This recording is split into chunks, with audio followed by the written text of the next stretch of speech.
Welcome to That's Gotta Hurt Live, wherever you're watching. Hope you're making today your masterpiece. My name's Dr. David Geier, double board certified orthopedic surgeon, sports medicine specialist, and media medical expert. Whether you love to bet on sports, you love to play fantasy sports, or you just love to watch sports, and boy has it been a good time to watch sports lately.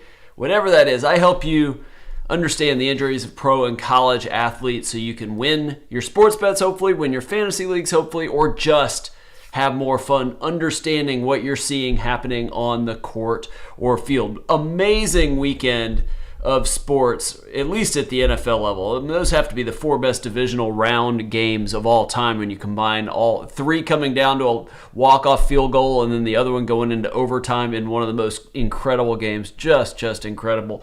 My Grizzlies had a great Friday beating the Denver Nuggets with half the team out with COVID or Dylan Brooks' ankle sprain, and then laid an egg last night. Couldn't hit the side of a barn last night with half their team out. Really struggled. And some really questionable officiating. I think my Grizzlies fans are getting tired of playing the Mavericks because the refs always seem to screw us. But it wouldn't have mattered. We couldn't have thrown the ball in the ocean last night. Having said that, and my Titans really laid an egg. That was a game that they just did not play as well as they should have. Their defense kept them in the game, but they just were not what we were hoping. All right, a lot to get to. We got Tyrann Mathieu. Let's start with him with the Kansas City Chiefs. We're going to do a few NFL things before moving on to the NBA. Tyrann Mathieu injured very early in the Chiefs game against the Bills. I want to say it was on the first possession that the Bills had, knocked out with a concussion, was evaluated in the medical tent, and then walked to the locker room, so he was immediately ruled out.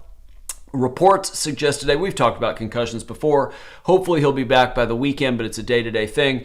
Early reports, Andy Reid, the head coach, said that he was feeling good. Now that doesn't really mean anything. Head coaches can say anything they want along those lines. It doesn't have anything to do with the concussion protocol. It's going to come down to symptoms like headaches and blurry vision and all of that kind of good stuff. It's going to come down to memory tests and all sorts of neurocognitive tests. There's a lot that goes into that. That has made that really good, and they have independent neurologists that are involved in that decision making. Hopefully he's back.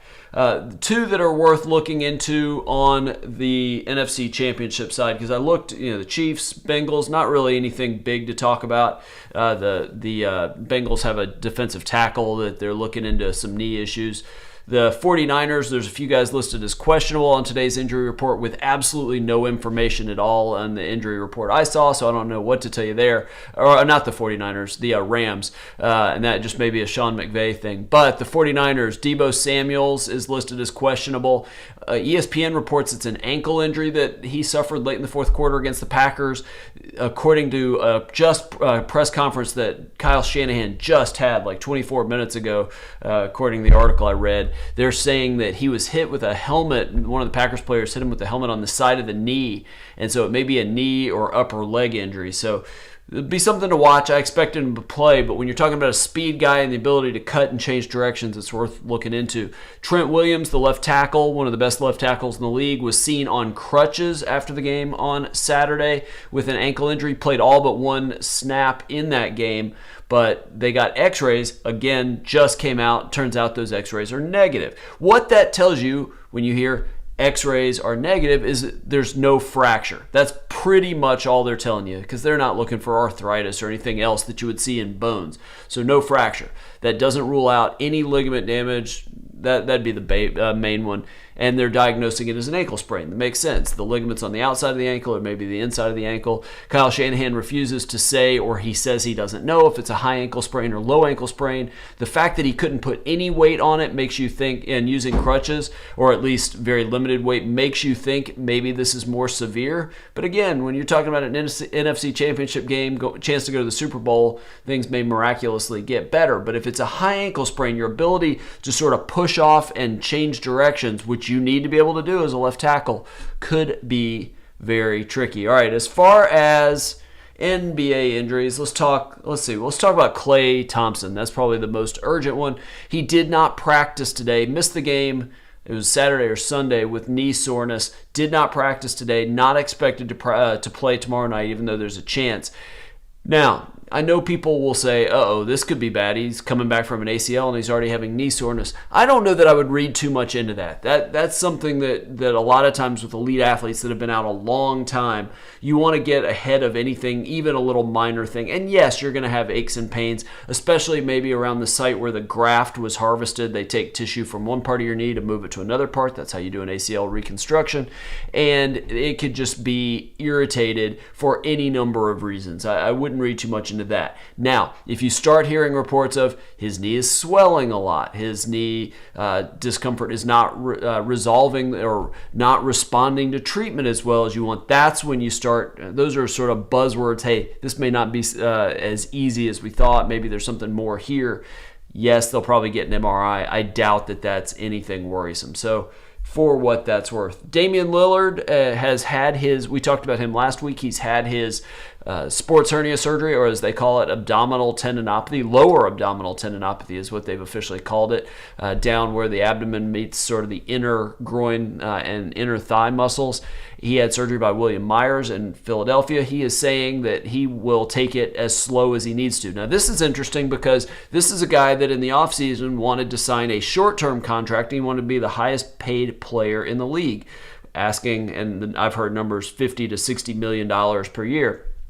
I'll be curious if this tempers that a little bit, because you're going to do everything absolutely possible to get this to heal. So this may be something he really goes slow with the rehab. 6 to 8 weeks actually sounds like a reasonable timeline for most athletes, even though you continue to improve, in the weeks after that. But when you throw in the contract situation, and all the stuff swirling around him and the organization and will they trade him and all, this is something that I would not be surprised that they go slower with his rehab, meaning 10 weeks, 12 weeks, or longer to get him 100% healthy, whether or not they intend to re-sign him in Portland, which they say they do, or keep his trade value up for what that's worth. All right, I don't know how many of you saw, speaking of the Memphis Grizzlies, I don't know how many of you saw over the weekend, our former Memphis Grizzly and former Duke Blue Devil Grayson Allen took out Chicago Bulls guard Alex Caruso, and Grayson Allen has a history. He had issues with flagrant fouls when he was at Duke and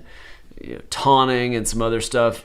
With the Grizzlies, we didn't really have a problem. He was a model citizen. Now, at the very beginning of his time in Memphis, he got 2 flagrant fouls within a couple of seconds in the Summer League, of all things, the NBA Summer League, and got ejected, which, that's a bad sign. But then after that, he was really good. But that play, I've seen that more than I want to ever, because that highlight was just all over Twitter and the Grizzlies media that I follow. It's hard to argue that wasn't a dirty foul. I mean, he got him with one hand as Caruso was going up for a shot, and then completely spun around, hit him with his other arm, knocking Caruso to the ground. He landed on his hand. Turns out he has a distal radius fracture. I could not find if they thought he needed surgery or not, but in a young guy like that, it would not at all surprise me that he needs a plate and screws put in this is your forearm.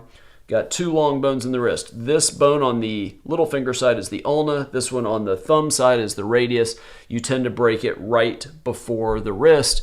And in young people, they typically fix that with surgery. The good thing about plate and screws, though, is that it can hold it together, perfect alignment, and maybe you get back a little bit faster because you're not kind of wondering, is it going to heal and that kind of thing. So potentially something to kind of keep an eye on. Not anything worrisome. And the last thing I'm going to mention, if any of you have any comments, any questions, any athletes you want me to talk about, certainly shoot those my way. But I do want to, and this is just kind of one of those things. So I used to be a huge college basketball fan. I mean, enormous. That was my thing. I went to Wake Forest undergrad, loved college basketball then, but I grew up a North Carolina Tar Heels fan from my time living in High Point, North Carolina.